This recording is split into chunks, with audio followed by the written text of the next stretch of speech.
2008 সালের নবম জাতীয় সংসদ নির্বাচনে আওয়ামী লীগের নির্বাচনী ইশতেহারে প্রধান প্রতিশ্রুতি ছিল পদ্মা সেতু নির্মাণ।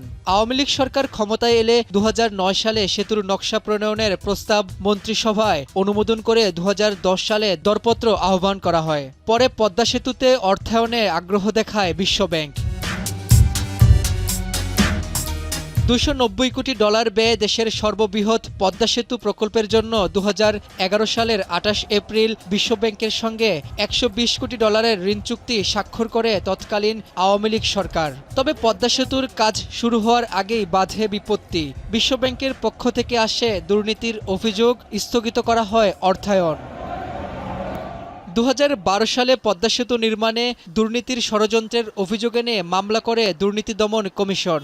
মামলার 53 দিনের মাথায় কাউকে দোষী সাব্যস্ত না করে মামলার চূড়ান্ত প্রতিবেদন দাখিল করেছিল দুদক। এছাড়া 2015 সালে বঙ্গবন্ধু নব থিয়েটার নির্মাণে দুর্নীতির 3টি মামলায় শেখ হাসিনা সহ 27 জনের বিরুদ্ধে তদন্ত থেকেও দায়মুক্তি দেওয়া হয়েছিল তাদের।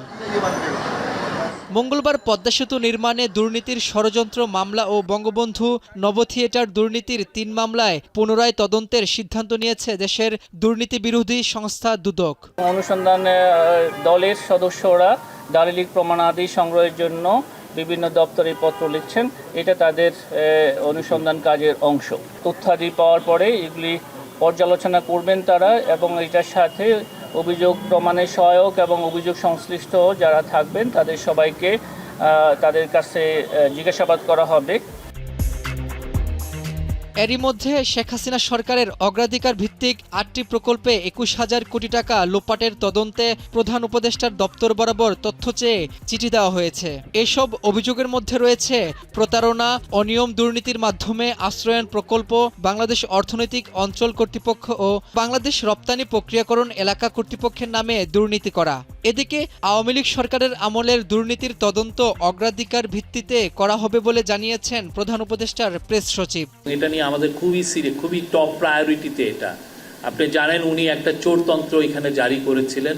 তো সেই চোরতন্ত্রে কারা কারা আসলে তার সাথে এই মহাচুরিতে জড়িত ছিল এটা বাংলাদেশের মানুষ জানতে চায় এবং এটা জানানোটা আমাদের একটা নৈতিক দায়িত্ব।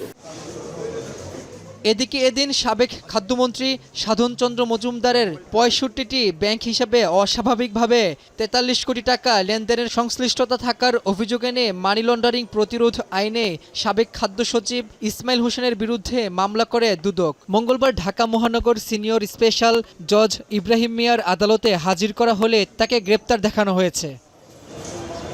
রাব্বি হোসেন, এখন, ঢাকা।